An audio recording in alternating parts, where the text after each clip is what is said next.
Today's episode of the Counselling Tutor Podcast is sponsored by Web Healer. You're a counsellor in private practice and you need a website, or you've got an existing website which you need help with. Web Healer are offering Counselling Tutor Podcast listeners, that's you, £100 off the cost of a website design and build. Now, Web Healers specialise in websites for counsellors and psychotherapists. It's what they do. And the Web Healer team provide a completely non-technical, done-for-you solution, leaving you to focus your time on your clients. Operating for 20 years, Web Healer are a trusted resource amongst counsellors when it comes to getting your practice online. So get the package details and claim your £100 off coupon for your new website by going to counsellingtutor.com/website. That's counsellingtutor.com/website. Welcome to the Counselling Tutor Podcast, the must-listen-to podcast for students of counselling and psychotherapy. Here are your hosts, Rory Lees-Oakes and Ken Kelly. Hi, I'm Rory, and with me, as always, is Ken. How you doing, Ken? How are you doing today? I'm all right, thank you for asking, Rory. And both Rory and I hope that you are well. You've joined us for the Counselling Tutor Podcast. It's episode 259. And we've got 3 stops on today's journey, starting off with that theory and practice, where we look at a little bit of theory and we see how does that come alive in the day-to-day practice of being a counsellor or psychotherapist. And today, we're going to be talking about the topic of preparing clients for breaks. So how do we work with that? What does that look like for the client? But also, how does that look for us as the counsellor? Then into practice today, where we take something that is contemporary, something that's going on now, something that you are speaking about. We speak about understanding your ethical body's compliance procedures. So we're going to be digging into that today. And then into Practice Matters. That's our CPD section of the Counselling Tutor Podcast. You can mark it down on your CPD record. And today we are listening to an interview that you did, Rory. You reached out, you spoke with Claire Alison, working with survivors of cults. And I think that's an interesting topic. And you might think, wow, that's a way out there topic. But the interesting thing is that's been talked about quite a lot in our Facebook group, Rory. Yeah, absolutely. I'm so glad you mentioned the Facebook group, Ken, because if you're interested and want to join our Facebook group, type in Counselling Tutor into Facebook. You'll find us. We're a closed group, but knock on the door and our friendly moderator will let you in, and you can join thousands and thousands of like-minded people, all talking about topics in the world of counselling and psychotherapy. We have students who are in the process of training. We have qualified colleagues, and we also have supervisors, people who are supervisors, and of course, people who are tutors. And it's a rich conversation, everybody talking about really our world of counselling and psychotherapy. So if you're not a member, knock on the door and come on in. Join that conversation. So starting off with theory and practice, Rory, where we go to looking at preparing for client breaks. I guess preparing the client for breaks, but also us preparing for those client breaks. Yes, absolutely. And, one of the things that we need to think about in counselling, and the research backs this up, is that the quality of the relationship is an indicator of positive outcomes for clients. So better the relationship, generally speaking, the more positive the outcome for the client is. And one of the things that can really damage a therapeutic relationship is unexpected breaks. Now, there are times when a therapist may have an unexpected break. They may become ill, or the organisation they're in, and this has certainly happened to some of my colleagues who are training, just shuts down. And that was it. No more counselling takes place. There's nothing very much you could do about that. But I'm talking really now about if you're going on holiday, or if you know you're not going to be in practice, how do you manage that? What's the best way? And also, crucially, is there a kind of limit of time that you would use as a measure to tell the client that you're going on a break? And I'll give you an example of that. When we taught, we used to say 1 week for every month you'd been seeing the client. Yeah. So if you'd been seeing the client for 3 months, you'd probably give them 3 weeks notice. And that way, the client can be prepared, understands that you're not going to be there, and then you can make an appointment when you get back. But I think it's something that's maybe missed in training. I wonder, I never hear many people talking about this. This is how I was trained when I did my course many years ago. And I think it's very important, Ken. It is, and as you say, we're maybe focusing more on the planned break, and those planned breaks can come about because we've booked a holiday or a getaway, or we need to go somewhere as the counsellor. But it can also come up because it is a seasonal thing. That it might be, we're coming up to, I guess, the spring break as we're making this, as you're listening to this, we're coming up to the spring break, and it may be that also that the client is going away, and just in terms of that notice. As you said, Rory, the rule of thumb is when you know you're going away, the client knows. You let the client know as much in advance as you possibly can, so that client can, I guess, come to terms with that. What we don't want to be doing is pulling the rug and saying, well, I can't see you next week because I'm going away for 3 weeks.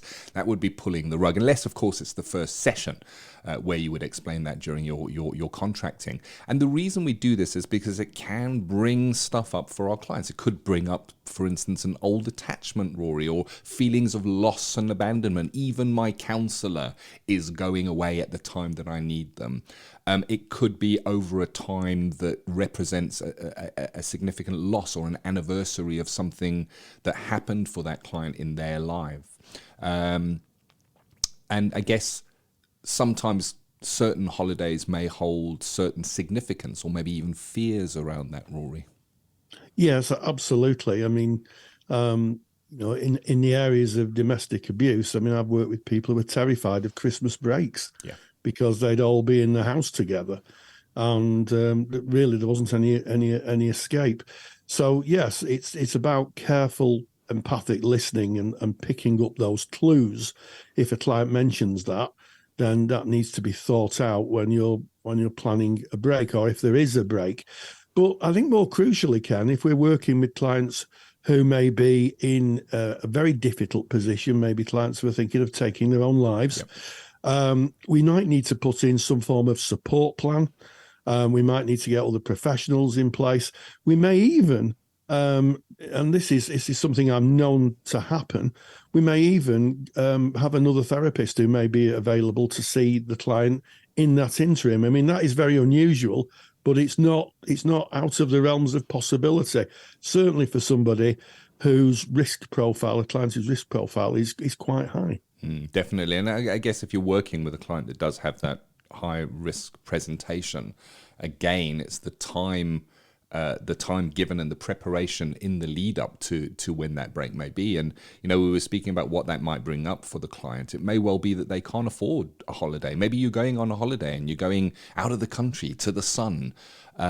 And maybe the client can't afford a holiday like that, and they're kind of fantasizing what that might be like for you and almost living through your holiday. So there's a lot that we need to, I guess, watch out for. But at the same time of that, and I will come to some kind of management of that risk in a moment, at the same time, we need to recognize that we speak about self-care so often as counselors, as psychotherapists, and we need those breaks. We have to take those breaks in order to be there. It allows time for our self-care. It allows us to rebuild and reflect, look at our caseload. How is that working? Reflect for ourselves. Come back to, I guess, a place in our life.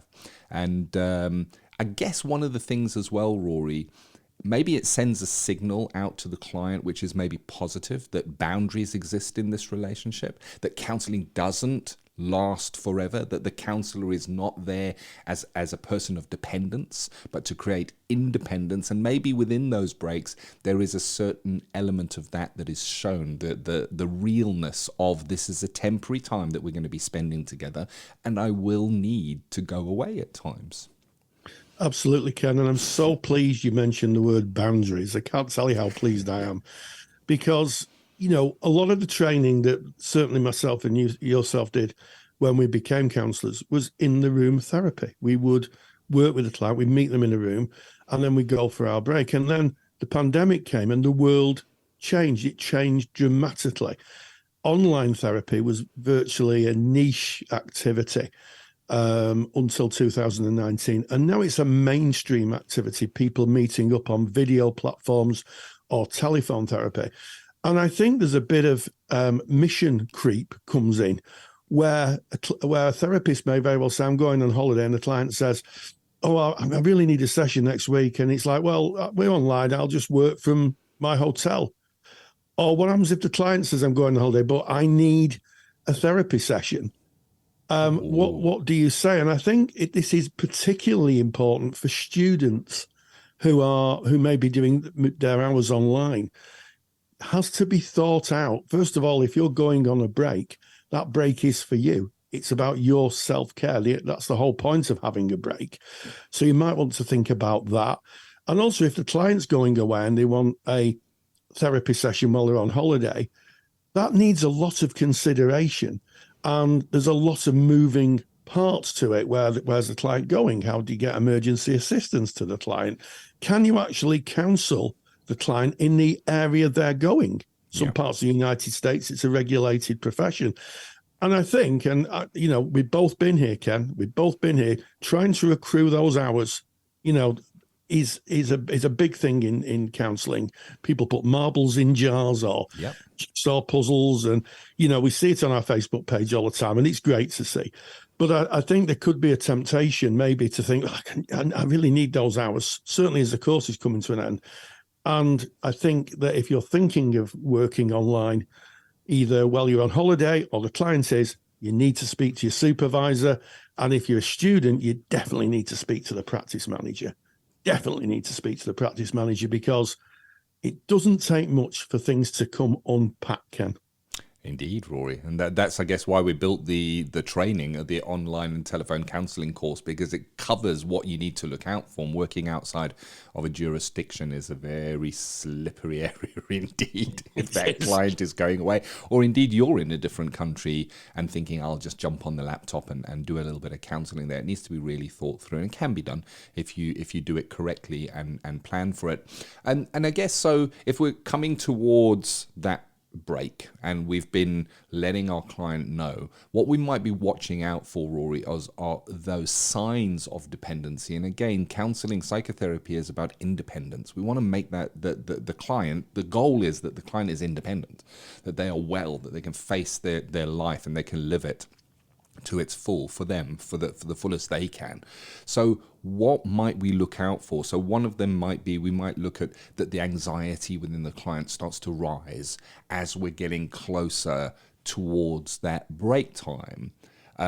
Statements like, oh, I don't know how I'm going to cope when you are away. That is another sign that maybe that anxiety is building within that client. Escalation in presentation, where suddenly they start speaking about maybe things that they hadn't done before. I may start hurting myself. I don't know if I want to live anymore. We may see an escalation with that holding on, that wanting to hold on to who we are, or perhaps even brand new, really heavy material that we've not seen before, maybe entered into the therapy session almost out of nowhere. And of course, that doesn't necessarily mean that it's linked to the going away, but these are the signs, Rory, that we might look out for when we're looking for those signs of dependency if we're moving towards a break. Absolutely, Ken. And also possible fracturing of the therapeutic alliance. Yeah. So, for clients who may have a presentation, maybe a neurodiverse presentation, maybe an attachment presentation, may start to say things like, you're just leaving me. You're going away. You've abandoned me. And you might be dealing with, levels of projection, generated from transference. And just to remind everybody, I'm sure that people are quite know what transference is. We talked about it on the podcast a lot.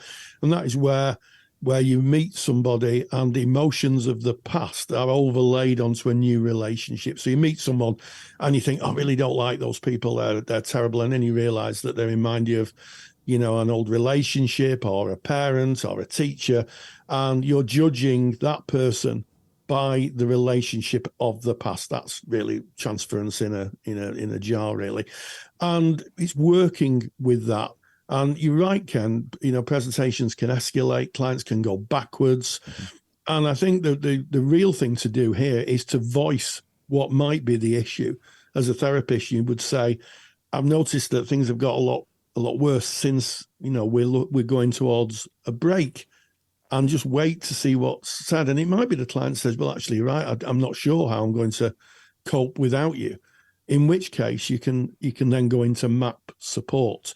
You can, I used to do it on a piece of paper. Or who can you go to? Who can you speak with? What's available to you?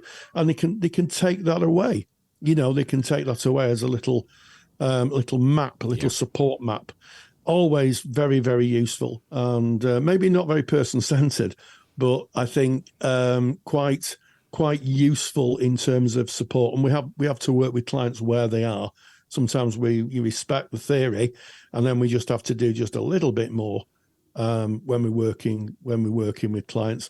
But I found the support map very, very useful, Ken, in the past. Definitely. I mean, mapping support, I hear what you're saying, it's not person-centered, but it is good ethical practice to map support, not mapping support. And if something should happen during that break, I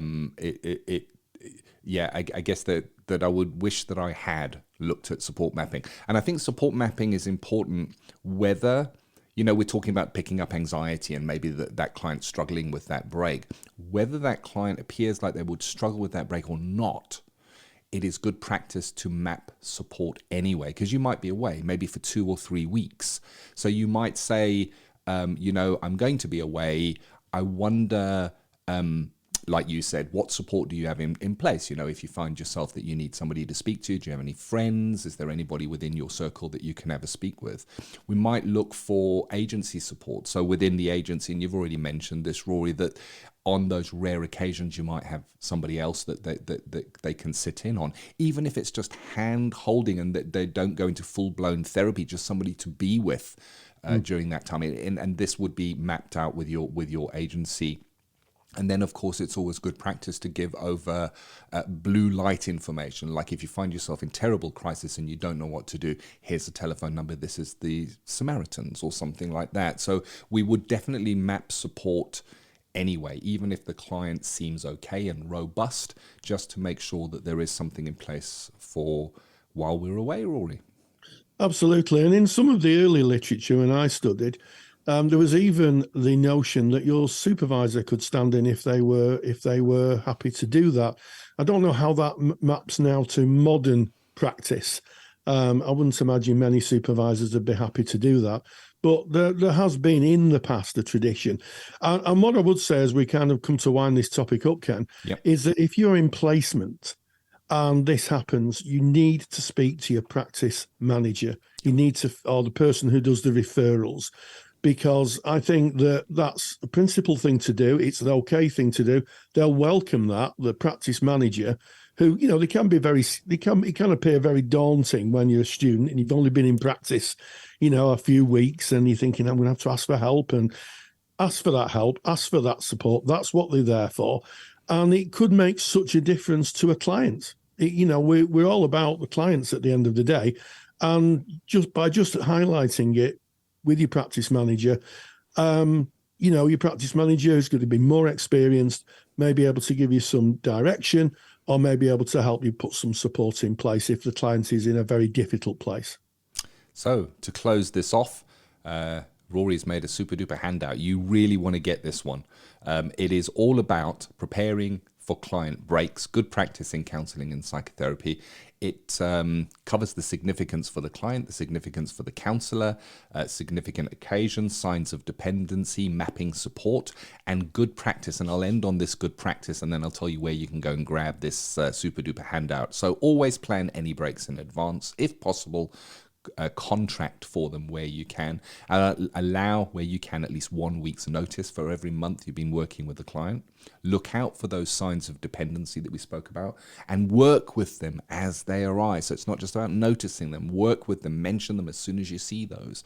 Don't be tempted to give out your phone number. Back to that first point of the self-care, of yourself going away and having that break and not being interrupted while you are, recouping and getting your energies for coming back in. So to get the super duper handout, what do? Well, go to counsellingtutor.com. That's our mother website. Click on the podcast tab because you're listening to a podcast and find episode 259 right there on that page. The show notes, everything that we've spoken about today with additional links to more in-depth learning, and you can also download Rory's super duper handout from that page, preparing for client breaks, good practice in counselling and psychotherapy. And it's very beautiful, Rory. It's beautifully made, beautifully laid out, contains the topics that we've just talked about today, and that was theory in practice. Theory to Practice is proudly sponsored by CounsellingSkillsAcademy.com. I'm Ken Kelly, and I've got a real burning passion for counselling skills. I've built training that takes the doubt out of using counselling skills. You get to see the counselling skills used in real live sessions by a qualified therapist. Full sessions, real material, real counselling skills. To find out more, go to CounsellingSkillsAcademy.com. And as we move from theory and practice, we go into practice today. What is contemporary? What is going on at the moment? And today, understanding your ethical body's complaints procedure. Yes. Now, for those of you who regularly follow the podcast, you'll know that I've moved ethical bodies. I'm now a member of the NCS, soon to be the National Counselling and Psychotherapy Society. Joined them as a member. And as I joined them as a member, I agreed to sign up to their ethical guides of ethics, their codes of ethics. And what's interesting, I found, was that their ethical framework, it has a slightly different, shall we say, aspect to it. One of the things I like about the NCS is that they explain in some detail what the ethics mean, how they're applied. I like that. And I thought to myself, no, I'll have a look at the ethical framework, and I had a good look. And I thought, I wonder what the complaints procedure is. And I looked out their complaints procedure, which is equally enlightening, I have to say. And then it struck me after having a conversation with Meg Moss over at the NCS.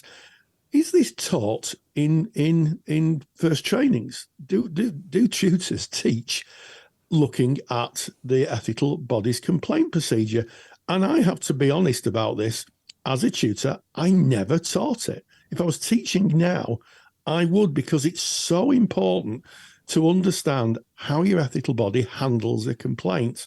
And I've often said, Ken, the more you know, the less you fear. So if you understand how a complaint is handled and dealt with and the procedure for it, and that also not only from your ethical body, but also from your insurance company, because you may need to join an insurance company, you're going to be armed with information that's going to make that uncomfortable process, and it is an uncomfortable process if you get a complaint, a lot easier. You're going to know exactly what's going to happen. You're going to know exactly how to prepare yourself. And I thought this would be a kind of relevant topic to discuss today, because I just wonder how many people actually look at the complaints procedure of their professional bodies. Yeah, very much so. Well, I'm just going back in my memory to when I was a student under you, Rory, and complaints procedure was covered. It was covered as part of the ethical body, basically the code of ethics in general, and mapping out the different areas. So don't worry, it was definitely there. But I get what you're saying, that you would look a little deeper and maybe drill down further into that. And I think that it can be kind of overlooked, specifically if you might be a student, not in practice, and you're learning maybe on a level 3 about this ethical framework that we need to work towards. And part of that is a complaints procedure. We can nod our heads and go, yeah, that's great. That's good to be there. But it changes dramatically when you're in practice and a complaint is laid. Then you want to know all about that complaints procedure and what it entails. So it's always good practice to have a look beforehand. And I like what you did, Rory. You went to your ethical body and you had a look and said, what is this complaints procedure? And of course, we want there to be a complaints procedure. I think the reason we join an ethical body is so that we can have a level of compliance, that there is a protection there for the client, and the client has the right, if they feel that they have been misserved in some way, to be able to voice that, and I champion that 100%. And I think that's why, if you're a counsellor being a member of an ethical body is so important for that very reason, because it does protect the client at that level. And of course, different ethical bodies will have different complaints procedures. And we spoke in a recent podcast about 2 complaints going into 2 different ethical bodies. And I can't remember the episode, but it was a few back. And 2 different outcomes were reached. And of course, the second outcome was overruled because the first outcome should match up because of the professional standards authority that sits above the ethical bodies. But it just does show that there might be different processes within the different professional bodies of how a complaint is received, and the process that follows within the organization. Knowing what that is, it's important. Absolutely. And I think also there's different flavors of complaints.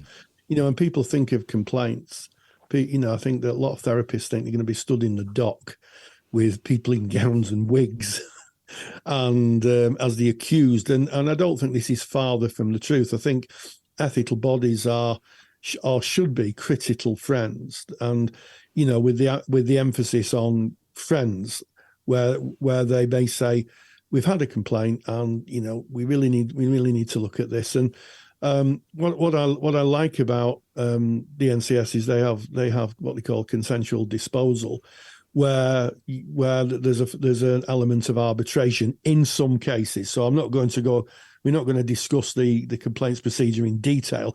Although in a forthcoming podcast, I'll be interviewing Rachel King, who is the person who fields complaints at the NCS, and she's gone into some depth about this.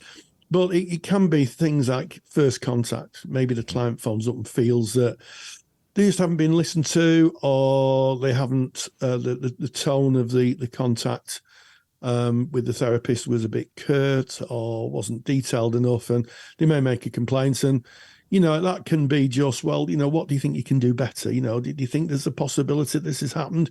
And if both parties are happy, it just gets what they call disposed of. In other words, right, okay, we've all learned something here. The client's gone away, feeling heard. You're going to go away with a little bit more knowledge about, that area of your practice. That's it. No harm, no foul. And we're away. Of course, there are going to be some complaints which are very serious and would need to go to a board to be heard, a more formal hearing. But I think it's really, really useful. And I think it's also very useful to think about what type of complaints can get made.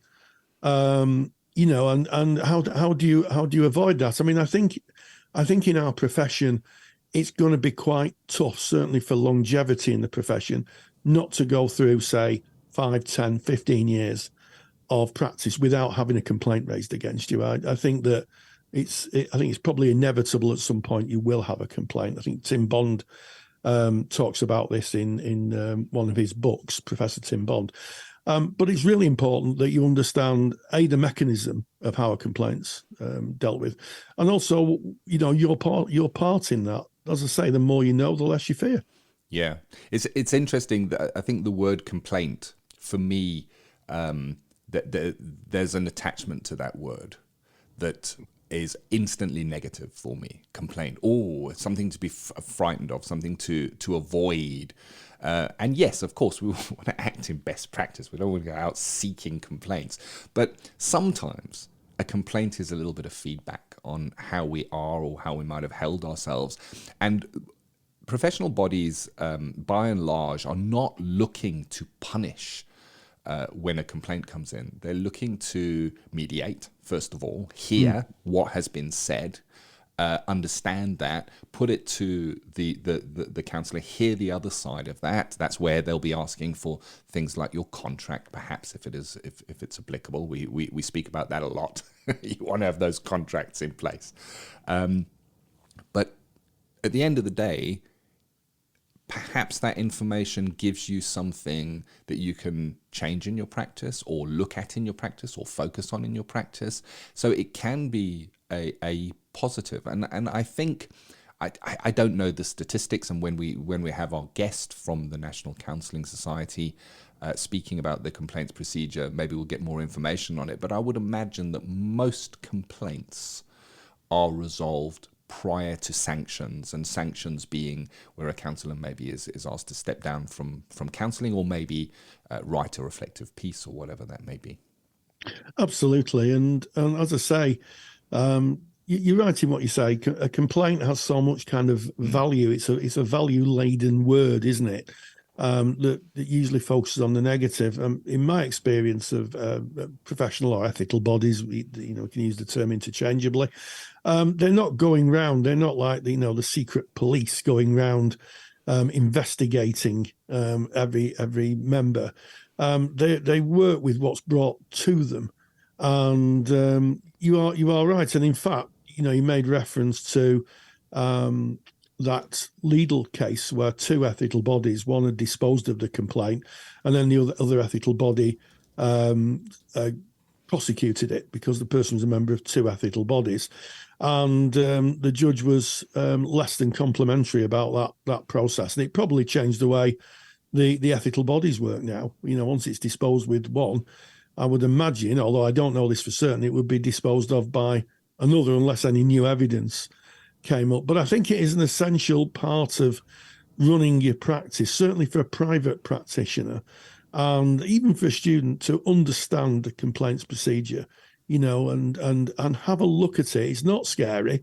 It's there to protect the client, but also it's there to protect the therapist. There will be some people who put in unfounded complaints, and that's why the complaints procedure and the boards that oversee it try to do it in a fair and impartial way to protect both parties, to make sure that any judgment is done impartially and based on the evidence. So if you're not doing anything after reading the podcast, pop onto the website and have a look at your little body's complaints procedure over a hot cup of tea, maybe. Indeed, and have a think. If you're working in an agency or an organisation where you are counselling with that organisation, they should have a complaints procedure, policy and procedure. It's worth asking and having a look at what that looks like. And if you're in private practice, maybe a question to ask yourself is, do you have a complaints procedure? Do you have clearly signposted information of what a client can do if they do feel unhappy? And that may be linking to your ethical body and giving them the process of how to lay a complaint. And that's the transparency that we want to be working with. We want to make it clear, maybe in our initial contract, that the client does have the right to complain, and giving them the path to do that. Because perhaps the client may wish to lay a complaint but be too embarrassed to ask you because you are the counsellor, the one that they want to complain about.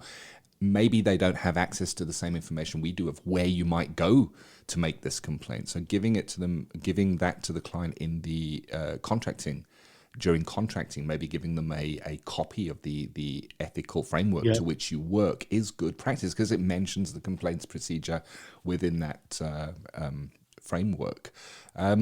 So have a think. Have you got a complaints procedure, a policy on your website or in hard format that you can hand to a client? I think it's a good topic to have a think about and discuss, Rory. Yeah, absolutely. And from the client's point of view, and we always should be seen through the optic of the client.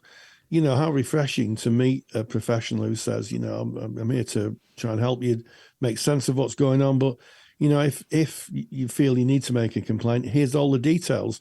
I mean, that is so reassuring, isn't it, to a client? The fact that you're balancing out the power right there. By that statement, you're balancing out as much of the power in that relationship as you can. You're saying, I'm accountable. I'm accountable to this organisation. And the client can go away with that thinking that, quite frankly, the therapist isn't a godlike person, which we're not. We're just ordinary people trying to help other people out of their difficulties, or help them find a way of helping themselves out of their difficulties, Ken. Indeed.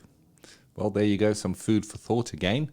And that is us having a chat about practice today. Again, as we always say, Rory and I are not the experts here. We're just two colleagues having a bit of a chat and a discussion about things that come up in our Facebook group. So join that conversation, get into Facebook, put in Counselling Tutor, knock on the door, come and join the conversation. Let us know what you want us to cover on practice today.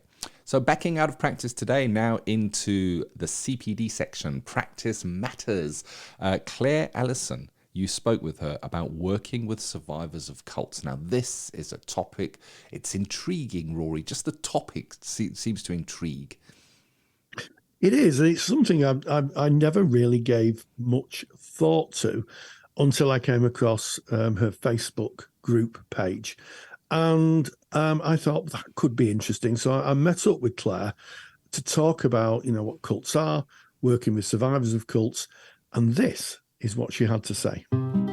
Practice Matters. The National Counselling Society is proud to sponsor Practice Matters. National Counselling Society are really excited to have launched their Children and Young People Therapist Register for counsellors working with the younger age group.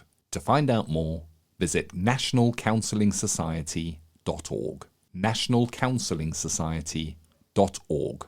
One of the issues that counsellors may come across in terms of client presentations is working with clients who've extracted themselves from cults.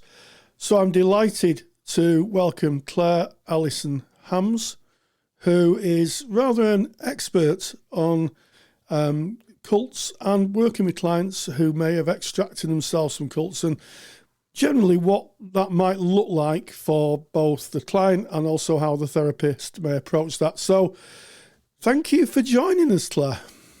Hello, Rory. Thanks for having me. Nice to be with you. Oh, thank you very much. You're very welcome. So I think, first of all, and we talked about this before we recorded, what is a cult?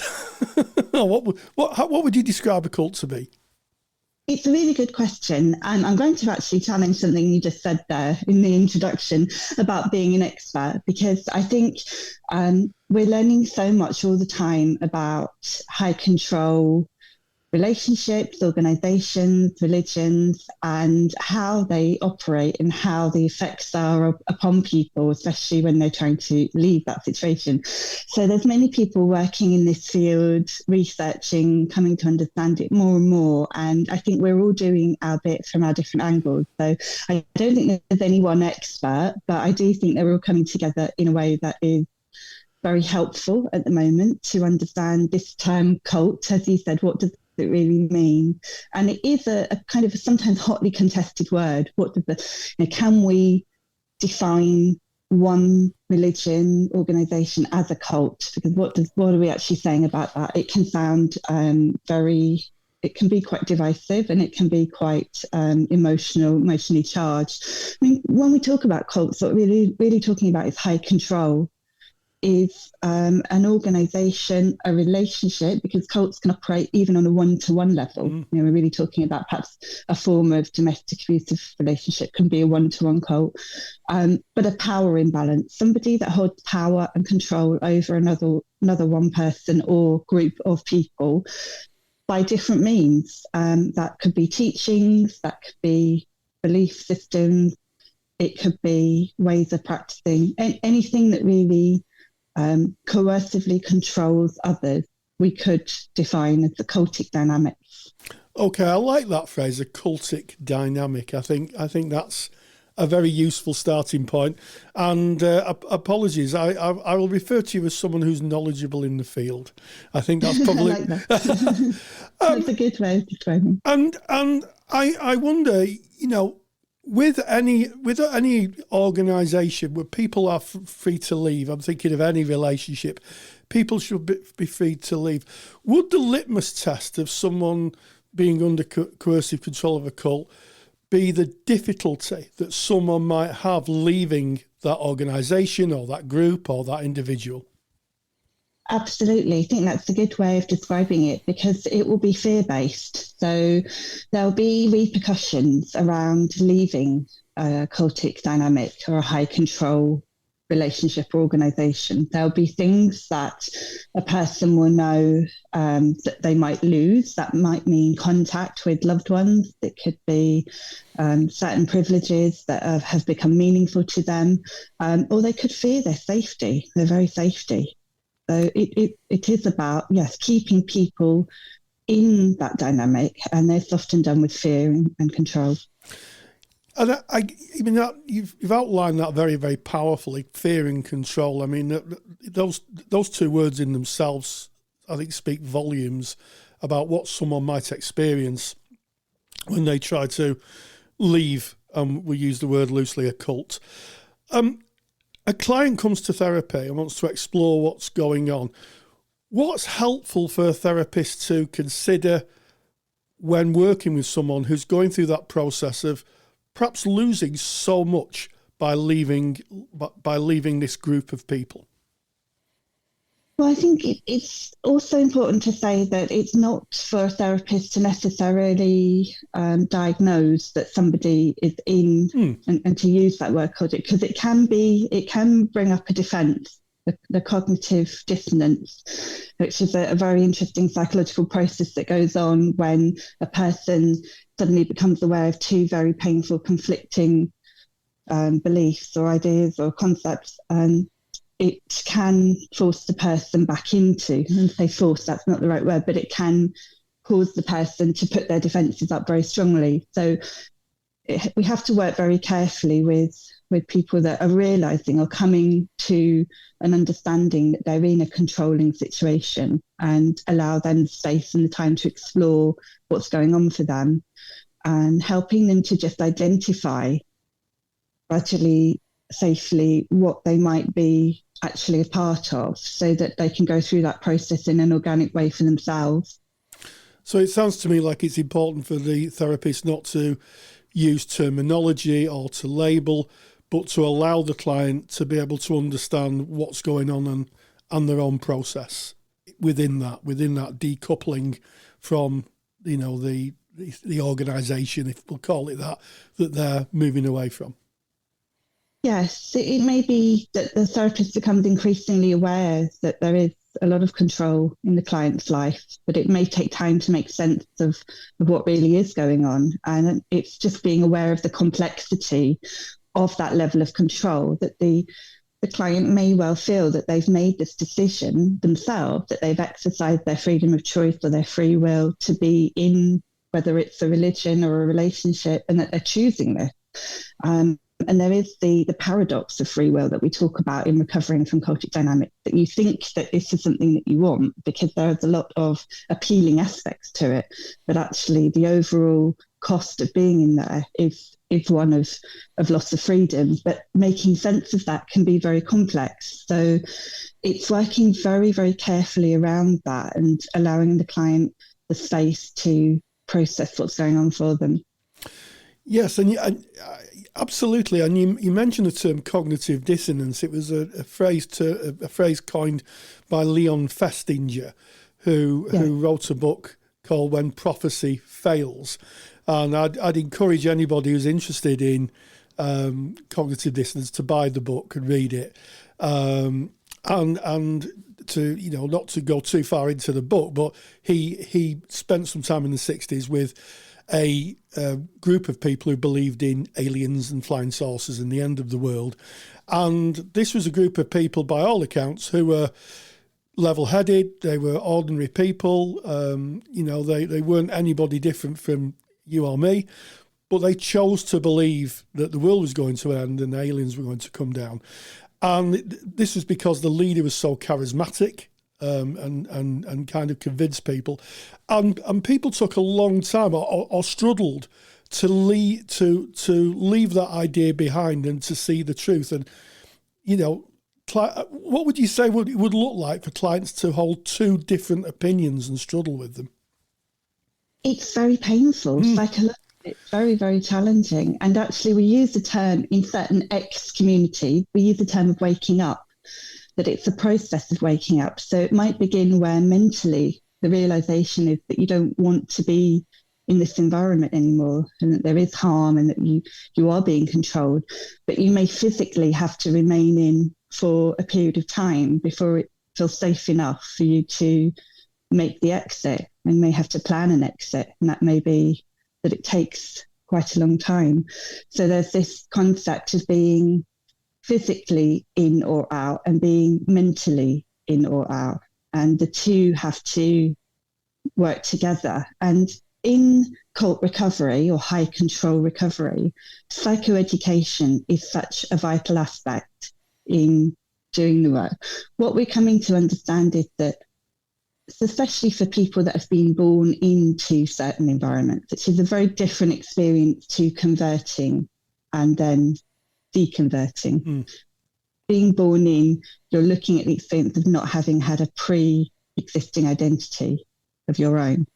So the processes that people go through can be very different and very complex around coming to understand what they're part of, making a decision about wanting to leave, and then actually executing that decision in a way that feels safe enough for them. And it may be that there's a huge amount of loss, a loss of community, a loss of home, a loss of things that have been important. But there has to be that tipping point that is reached where the person realizes that actually the loss is bearable because it will give the freedom back that they don't have at this moment.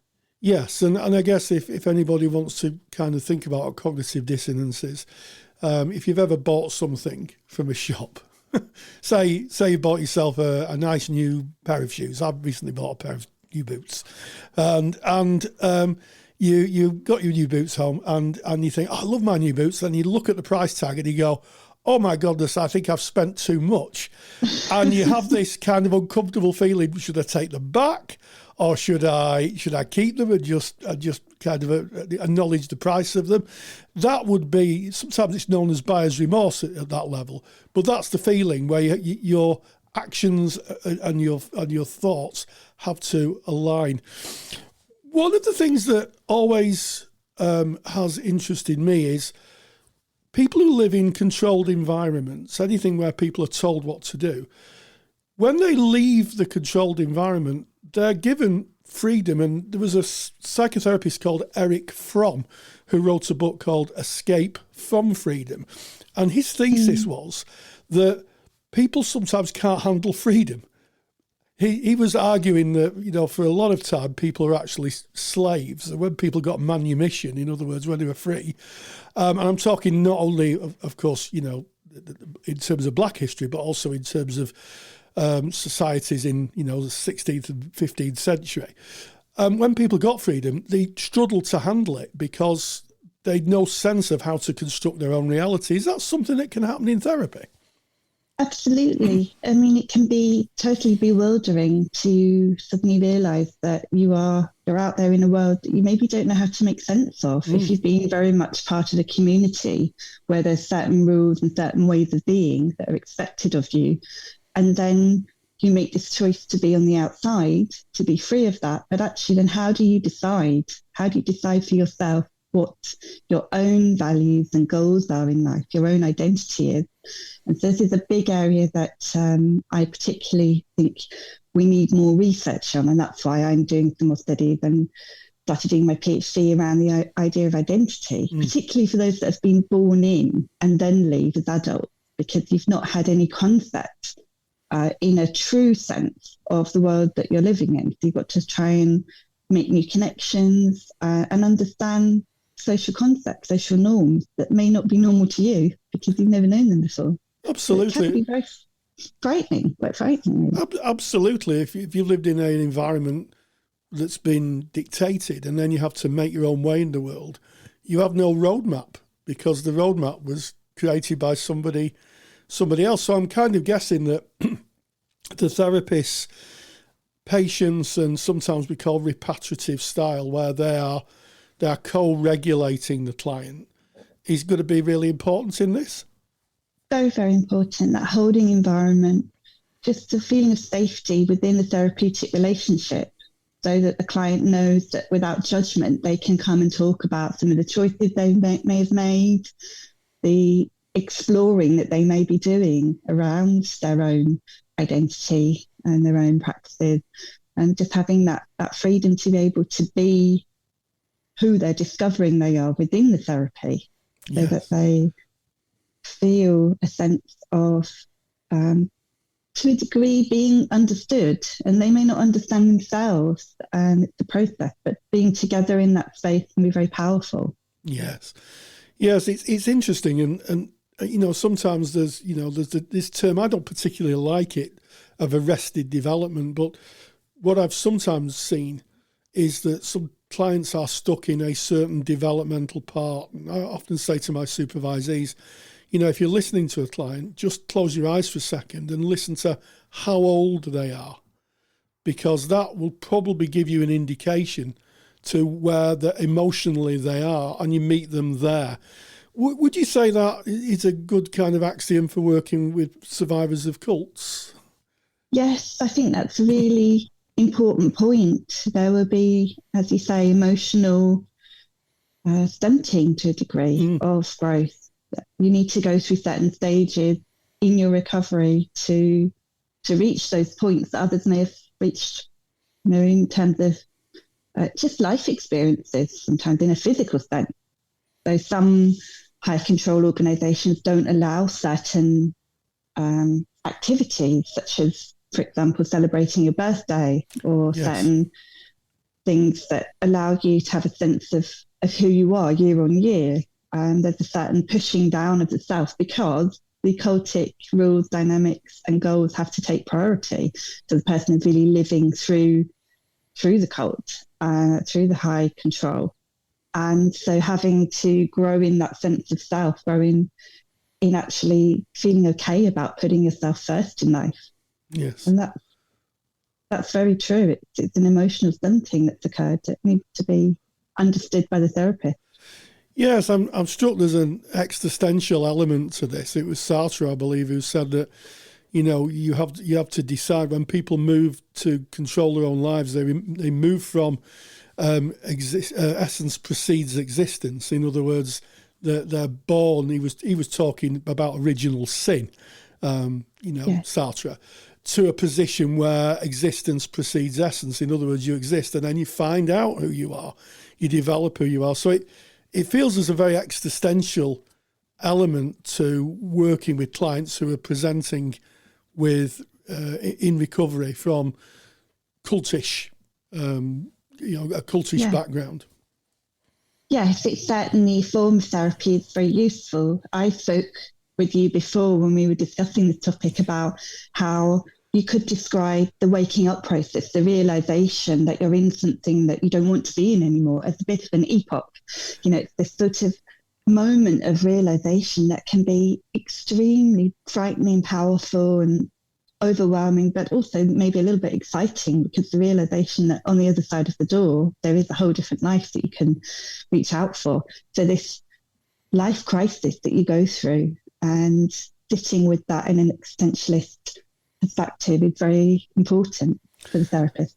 I think that's a lovely way to end the interview, that, there's life on the other side of the door. It's such a hopeful phrase. So on that kind of hopeful note, Claire Alison Hams, thank you so much for joining us.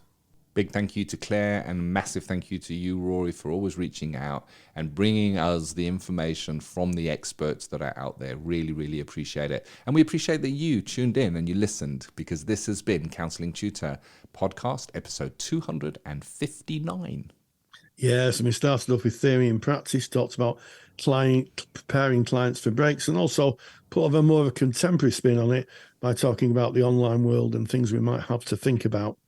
In practice today, we talked about understanding your ethical body's complaints procedure under the understated clarion call of the more you know, the less you fear, and encouraged and talked about knowing what the complaints procedure is and understanding how your professional or ethical body deal with it, the processes that they use.